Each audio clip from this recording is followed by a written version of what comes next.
How to block ads on Chrome. Hey everyone, this is Rose and I'm here to guide you to block ads on Chrome. Watch the video till the end and without any further ado, let's dive right into the video. Firstly, open your Chrome browser on your device. Make sure to log into your account. Tap three dots at top right corner of the screen and a drop-down menu box appears on your screen. Select Settings option. Scroll to the bottom and locate Site Settings, which is under the Advanced options.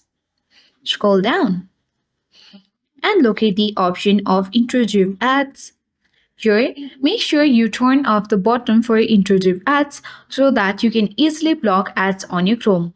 If the button is toggled on in this way, you need to tap on the button and turn it back off. So this way you can easily block ads on Chrome browser. Hope this video helped you. If you are new to our channel, hit the like button and subscribe to our channel for more tech and tips videos. Thank you for watching and see you in the next video.